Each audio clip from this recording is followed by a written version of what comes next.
Introducing the restoration of this 1953 Glasspar G2 is a bit overdue, but at the pace that things happen here, it's amazing that we catch up at all. So this 53 Glasspar was purchased by Jeff from a gentleman named Ron Amos, who actually acquired it back in 1960 when he was just 12 years old. He had seen an ad for the car back in Road and Track magazine and became completely enamored with the car. Make a long story short, he and his parents went to go check out the car, which was located at a rural chicken farm, and they took the car home. Since Ron was only 12 years old, his dad wisely didn't let him drive the car. In the meantime, while Ron had a couple years to catch up on, his dad started working on the car. He himself was a racer, having raced a 56 300 SL Gullwing Mercedes, but actually became more favorable of the Glasspar. He pulled the V8 Ford flathead and transmission out and swapped in a Pontiac 315. Ultimately, Ron did catch up, and it did take some convincing to let him have his car from his father because he enjoyed it so much. After Ron was able to make the car his for a few years, life got in the way when he joined the Navy. The car was taken apart for a more extensive restoration, which never happened, and he kept it safe for about 50 years. Unfortunately, a lot of parts started to disappear from the car. Ultimately, the chassis that it was on was sold out from underneath it.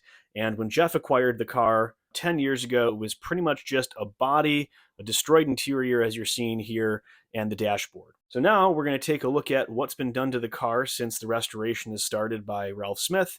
And this car is now owned by our friend Jack Farr.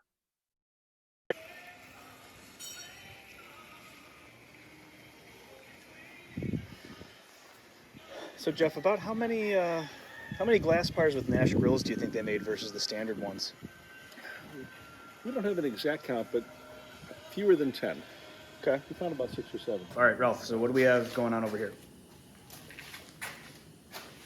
This is the Corvette chassis that's going in the Glasspar. It's all been stretched right here. No, these are the plates I've been hearing about? We cut it and stretched it here.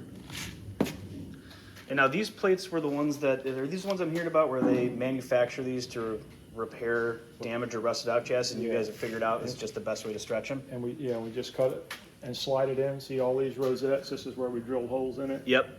We slid it in equal distance on each side, put our 3 inches in it to correct the wheelbase, and that was it. Cool. So right now it's ready to start being put back together. We repaired a few spots on the frame, did a little bit of welding, and we had a little welding on it before. Is he using the Corvette drivetrain for this too, or something else? Well, it's going to be a Chevrolet drivetrain, Okay. Is he going crate motor, or was it just the chassis that he got, or? He's going to send me a crate motor and a transmission. Okay, cool.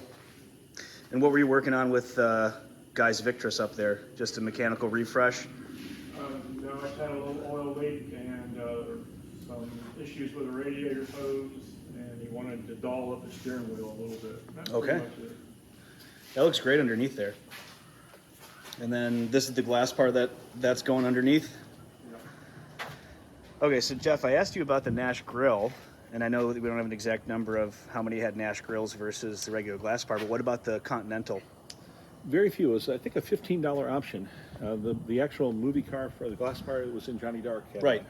Had a wheel well in the back like that, and it was made to emulate the kind of the Continental rear spare tire for the European cars. Okay. And what you see on this one too is actually the taillights that would be on most of these cars, Ralph, which is 48 Pontiac. There's 2 versions of the 48 Pontiac, the Torpedo and, I forgot, the Streamliner, I think, but the 248. It's 1 year only, and depending on it, it's not symmetrical like the 49 or 50 Pontiac, which is what we use. We actually use the 4950 reproductions, and we'll build a pedestal. But in the 48s, 2 versions where there's a deep one and thin on the bottom, or extremely deep, or a little bit thinner, one of the two.